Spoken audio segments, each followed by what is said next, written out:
മലയാള മാധ്യമങ്ങളൊന്നും അധികം ചർച്ച ചെയ്തില്ലെങ്കിലും ഇന്ത്യയിൽ മുഴുവൻ കത്തിക്കൊണ്ടിരിക്കുന്നൊരു വിവാദമാണ് ഹർദീപ് സിംഗ് പുരി എന്ന് പറയുന്ന പെട്രോളിയം ആൻഡ് ഗ്യാസ് മിനിസ്ട്രിയിലെ ക്യാബിനറ്റ് റാങ്കുള്ള മന്ത്രി. അദ്ദേഹം രാജിവെക്കണോ വേണ്ടേ എന്നുള്ളത്. അദ്ദേഹത്തിൻ്റെ സഹമന്ത്രിയാണ് നമുക്കെല്ലാം അറിയുന്ന നമ്മുടെ പ്രിയപ്പെട്ട സുരേഷ് ഗോപി. അപ്പോൾ അത്തരത്തിൽ ഉള്ള ഹർദീപ് സിംഗ് പുരി രാജിവെക്കേണ്ടി വരുന്നതിൻ്റെ കാര്യം ഏതാണ്ട് 168 മെയിലുകൾ അദ്ദേഹം യഥാർത്ഥത്തിൽ ജെഫ്രി എപ്സ്റ്റീനുമായി നടത്തിയിരിക്കുന്നു എന്നുള്ളതാണ്.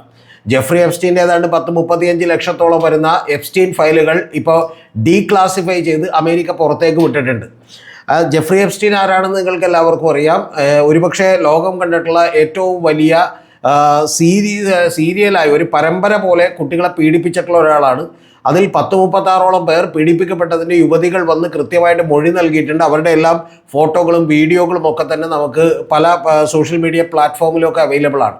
അപ്പോൾ അത്തരത്തിലുള്ള ഒരു കുട്ടിപ്പീഡകൻ, ബാലപീഡകനാണ് ജെഫ്രി എപ്സ്റ്റീൻ. അദ്ദേഹവുമായിട്ട് നിരവധി തവണ ഇമെയിലിലൂടെ പലപ്പോഴും വലിയ പരിചയമുണ്ട് എന്ന് തോന്നിക്കുന്ന ഇമെയിലുകൾ ഏതാണ്ട് പുറത്തു വന്നിട്ടുണ്ട് ഈ ഹർദീപ് സിംഗ് പുരിയുടെ. അതിൽ അദ്ദേഹം 2014 വെനസ്ഡേ ഡിസംബറിൽ ജെഫ്രി എപ്സ്റ്റീനുമായിട്ട് നടത്തുന്ന ഒരു സംഭാഷണം എന്ന് പറയുന്നത്, അദ്ദേഹം പറയുന്നത് ഹാവ് ഫൺ എന്നൊക്കെ പറഞ്ഞ് I was waiting you, amazing, I spoke to read എന്നൊക്കെ പറഞ്ഞുള്ള ചില ഇമെയിലുകളാണ് പുറത്തേക്ക് വന്നിട്ടുള്ളത്. എന്ന് പറഞ്ഞാൽ അതെല്ലാം തന്നെ കാണിക്കുന്നത് ഇവരെല്ലാവരും തമ്മിൽ വലിയ സൗഹൃദമുണ്ട്, ബന്ധമുണ്ട് എന്നുള്ളതാണ് കാണിക്കുന്നത്.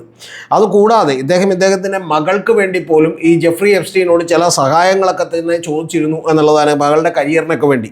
അപ്പോൾ അത്തരത്തിലുള്ള വലിയ ബന്ധം ഇവർ തമ്മിലുണ്ട് എന്നുള്ള നിലക്ക് വലിയ തോതിലുള്ള ഒരു സംശയം ഈ ഹർദീപ് സിംഗ് പുരിയുടെ റിലേഷനിലൊക്കെ ഉണ്ടായിരിക്കുകയാണ്. ഈ മെയിലുകളെല്ലാം അയക്കുന്നത് 2014 ഡിസംബർ 24 ഇപ്പോൾ ഈ മെയിൽ പുറത്തു വന്നേക്കുന്നത്. എന്ന് പറഞ്ഞാൽ 2014 നിരവധി മെയിലുകൾ പുറത്തേക്ക് വന്നിട്ടുള്ളത്. 2014 2017 ഇടക്കാണ്. അപ്പോൾ അത് ഞാൻ പറയുമ്പോൾ നിങ്ങളെല്ലാം ശ്രദ്ധിച്ച് കേൾക്കേണ്ട ഒരു കാര്യം, ഞാൻ നേരത്തെ ജെഫ്രി എപ്സ്റ്റീനെ കുറിച്ച് വളരെ ഡീറ്റെയിൽഡ് ആയിട്ടുള്ള ഒരു വീഡിയോ ചെയ്തിരുന്നു. എന്താണ് ഈ ജെഫ്രി എപ്സ്റ്റീൻ എന്നുള്ളതും അദ്ദേഹത്തിൻ്റെ ഫയലുകൾ എന്നുള്ളതും. 2005 അദ്ദേഹത്തിനെതിരെ പോലീസ് ഒരു സ്റ്റേഷനിൽ ഒരു പരാതി വരുന്നത്. ആ പരാതി വരുന്നത് തന്നെ ഒരു പാം ബീച്ച് പോലീസ് സ്റ്റേഷൻ, ഫ്ലോറിഡയിൽ എന്നുള്ള ഒരു പരാതിയാണ് വരുന്നത്.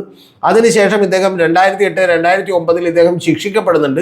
ശിക്ഷിക്കപ്പെടുമ്പോൾ ഇദ്ദേഹത്തിനെതിരെയുള്ള മേജറായിട്ടുള്ള കാര്യങ്ങൾ, ഈ പറയുന്ന പോലെ ഹ്യൂമൻ ട്രാഫിക്കിങ്ങും അതുപോലെ തന്നെ സെക്ഷലി അസോൾട്ടിങ് മൈനേഴ്സ് എന്ന് പറയുന്ന അത്തരത്തിലുള്ള ചാർജുകളൊക്കെ തന്നെ ഒഴിവാക്കിക്കൊണ്ട് പ്രൊമോട്ടിംഗ് പ്രൊസ്റ്റിറ്റ്യൂഷൻ എന്ന് പറയുന്ന താരതമ്യേന കുറഞ്ഞ ചാർജിൻ്റെ അടിസ്ഥാനത്തിൽ ഇദ്ദേഹത്തെ കേവലം 18 മാസത്തേക്ക് ശിക്ഷിക്കുകയാണ് ചെയ്തിട്ടുള്ളത്. അതിൽ അവിടുത്തെ ഈ പറഞ്ഞ പോലെ ഒരു ജഡ്ജിയുമായിട്ട് ഉണ്ടാക്കിയിട്ടുള്ള ഡീലുകളൊക്കെ തന്നെ ഞാൻ വളരെ വിശദമായി വേറൊരു വീഡിയോയിൽ പറഞ്ഞിട്ടുണ്ട്.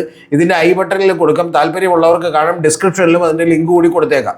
അപ്പോൾ അതിലെല്ലാം തന്നെ ഞാൻ ഡീറ്റെയിൽ ആയി പറഞ്ഞിട്ടുണ്ട്. ഇത്തരത്തിൽ വലിയ തോതിൽ അദ്ദേഹം ഒരു ഗവൺമെൻറ്റിനെ തന്നെ സമ്മർദ്ദത്തിലാഴ്ത്തി അല്ലെങ്കിൽ അത്തരത്തിലുള്ള പരിചയങ്ങൾ ഉപയോഗിച്ച്, ഇൻഫ്ലുവൻസ് ഉപയോഗിച്ച് അദ്ദേഹം രക്ഷപ്പെടുകയാണ് ഉണ്ടായിട്ടുള്ളത്. ആ 18 മാസത്തെ ശിക്ഷ തന്നെ അദ്ദേഹം പൂർണ്ണമായിട്ടും വിടേണ്ടി വന്നില്ല. കാരണം 13 മാസം കഴിഞ്ഞപ്പോൾ തന്നെ അദ്ദേഹത്തെ വിട്ടയച്ചു.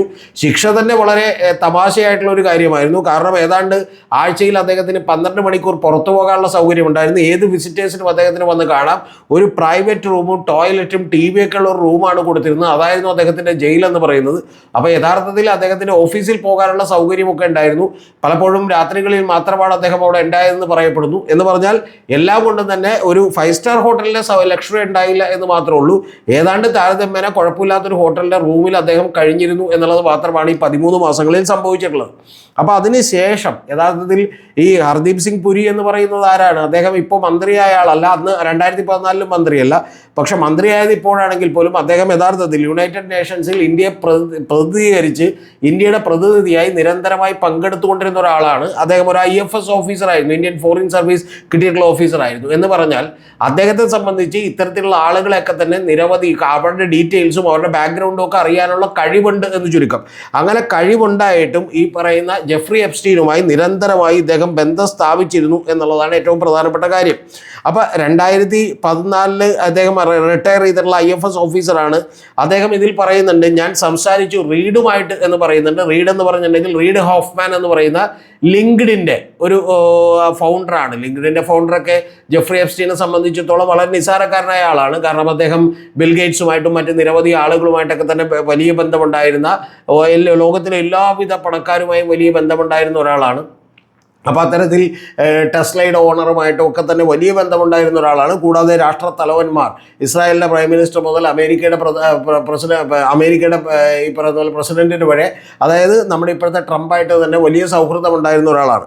അപ്പോൾ അതുകൊണ്ട് തന്നെ വലിയ ചെറിയ ആളാണ്. റീഡുമായിട്ട് റീഡിനെയും ഞാൻ സംസാരിച്ചിരുന്നു എന്നൊക്കെ പറഞ്ഞുള്ള മെയിലുകളാണ് കൃത്യമായിട്ട് ഈ ഹർദീപ് സിംഗ് പുരിയുടെ ഡീറ്റെയിൽസ് വന്നിട്ടുള്ളത്. എന്ന് പറഞ്ഞാൽ അതിൽ നിന്ന് വെളിവാക്കപ്പെടുന്ന ഒരു കാര്യമെന്ന് പറയുന്നത്, ഇത് ലീഗലി ഹർദീപ് സിംഗ് പുരി തെറ്റുകാരനാണ് എന്നൊന്നും പറയാൻ നമുക്ക് കഴിയില്ല. പക്ഷെ ധാർമ്മികമായി ഈ 2005 ഇത്തരത്തിലൊരു കേസിൽപ്പെട്ടിട്ടുള്ള ആ കേസിൽ തന്നെ നിങ്ങൾ അറിയേണ്ടത്, ഫ്ലോറിഡ മുതൽ ഈ പറഞ്ഞ പോലെ ന്യൂയോർക്ക് വരെയുള്ള നിരവധി സ്ഥലങ്ങളിലെ പെൺകുട്ടികളെ, അതായത് ചെറിയ കുട്ടികളെ തന്നെ ബാലപീഡനത്തിനിരയാക്കിയ, അവർക്ക് $200-300 കൊടുത്തുകൊണ്ട് പീഡിപ്പിക്കാൻ വേണ്ടി കൂട്ടുനിന്ന ഇദ്ദേഹം, കൂടാതെ അവരിലൂടെ ഒരു പിരമിഡ് സിസ്റ്റത്തിലൂടെ കൊണ്ടുവരുന്ന കൂടുതൽ കുട്ടികളെ കൊണ്ടുവരുന്നവർക്ക് പേയ്മെൻറ്റ് കൂടി കൊടുത്തുകൊണ്ടുള്ള ഒരു സിസ്റ്റം ഉണ്ടാക്കിയ ഒരാൾ എന്നുള്ള നിലക്ക് പേര് കേട്ടിട്ടുള്ള ഒരാളുമായി ഈ ഹർദീപ് സിംഗ് പുരി ഇത്തരത്തിലുള്ള ഒരു ബന്ധം സ്ഥാപിച്ചത് എന്തിനാണ് എന്ന് പറയുന്നത് വളരെ ധാർമ്മികമായിട്ടുള്ള ഒരു ചോദ്യമാണ് ഇന്ത്യൻ സമൂഹത്തിൽ ഉയരുന്നത്. കഴിഞ്ഞ ദിവസങ്ങളിൽ പവൻ ഖേരയും ഇത്തരത്തിലുള്ള വലിയ പരാമർശങ്ങളൊക്കെ ഉന്നയിച്ചിരുന്നു. കോൺഗ്രസിൻ്റെ നേതാവാണ്, സ്പോക്സ് പേഴ്സണാണ്.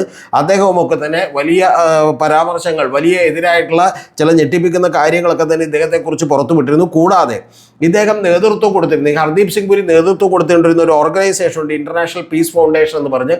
ആ പീസ് ഫൗണ്ടേഷനിലേക്കൊക്കെ തന്നെ നമുക്കിപ്പോൾ വ്യക്തത വന്നിട്ടില്ലെങ്കിൽ പോലും യഥാർത്ഥത്തിൽ ഈ ജെഫ്രി എപ്സ്റ്റീൻ എന്ന് പറയുന്നയാൾ വലിയ കോടിക്കണക്കിന് രൂപയുടെ ഫണ്ട് നിക്ഷേപിച്ചിരുന്നു എന്നുള്ളതാണ് പറയുന്നത്. കൂടാതെ ഇന്ത്യക്കാരിയായിട്ടുള്ള ഒരു പെൺകുട്ടി കൂടി ഈ ജെഫ്രി എപ്സ്റ്റീനിൻ്റെ ഒരു വിക്ടിമായിരുന്നു, ഇരയായിരുന്നു എന്ന് പറയുന്ന കാര്യമൊക്കെ തന്നെ പുറത്തേക്ക് വന്നിട്ടുണ്ട്. അപ്പോൾ ഇതെല്ലാം കൂടി പുറത്തേക്ക് വരുമ്പോഴാണ് മകൾക്ക് വേണ്ടി, മകളുടെ കരിയറിൻ്റെ ഇമ്പ്രൂവ്മെൻറ്റ്സിന് വേണ്ടിയൊക്കെ തന്നെ ജെഫ്രി എപ്സ്റ്റീൻ്റെ ചില സഹായങ്ങൾ സ്വീകരിച്ചിരുന്നു എന്നും ഞാൻ കഴിഞ്ഞ വീഡിയോയിൽ പറഞ്ഞ പോലെ ജെഫ്രി എപ്സ്റ്റീൻ തന്നെ മോദിയുടെ ഞാനുമായിട്ട് സംസാരിച്ചിരുന്നു എന്നൊക്കെയുള്ള ചില കമൻറ്റുകളൊക്കെ തന്നെ മറ്റു പലർക്കും അയച്ച മെയിലുകളിലൊക്കെ തന്നെ ഉള്ളത്. ഇതെല്ലാം തന്നെ വലിയ തോതിൽ ഈ ഹർദീപ് സിംഗ് പുരിയുടെ രാജിക്ക് വേണ്ടിയിട്ടുള്ള മുറവിളി ഇപ്പോൾ രാജ്യത്ത് ഉയർന്നുകൊണ്ടിരിക്കുകയാണ്. ഹർദീപ് സിംഗ് പുരി ഇതെല്ലാം തന്നെ നിഷേധിച്ച് വളരെ കൂളായിട്ടിരിക്കുകയാണെങ്കിലും നമ്മൾ അറിയേണ്ടത്, ഹർദീപ് സിംഗ് പുരി എന്ന് പറയുന്ന പെട്രോളിയം ആൻഡ് ഗ്യാസ് മിനിസ്റ്റർ, അതിൻ്റെ ക്യാബിനറ്റ് റാങ്കുള്ള മിനിസ്റ്റർ, ഇനി അടുത്ത ഫയലുകൾ കൂടി പുറത്തേക്ക് വരുമ്പോൾ എന്തായിരിക്കും സംഭവിക്കുക എന്നുള്ളത് കാത്തിരുന്ന് കാണാം. സംഭവിക്കാൻ സാധ്യത ഹർദീപ് സിംഗ് പുരിയുടെ രാജി നരേന്ദ്രമോദിക്ക് മിക്കവാറും ചോദിച്ച് മേടിക്കേണ്ടി വരുമോ, അതോ അതിനും അപ്പുറത്തേക്കുള്ള ഏതെങ്കിലും രാഷ്ട്രീയ വമ്പന്മാർ കൂടി കുടുങ്ങുമോ? ഇനി കാത്തിരിക്കുന്നത് ഈ ജെഫ്രി എപ്സ്റ്റീൻ ഫയൽസ് ലീക്ക് ചെയ്തതോട് നിരവധി രാജ്യങ്ങളിൽ പ്രശ്നമുണ്ടായിട്ടുണ്ട്.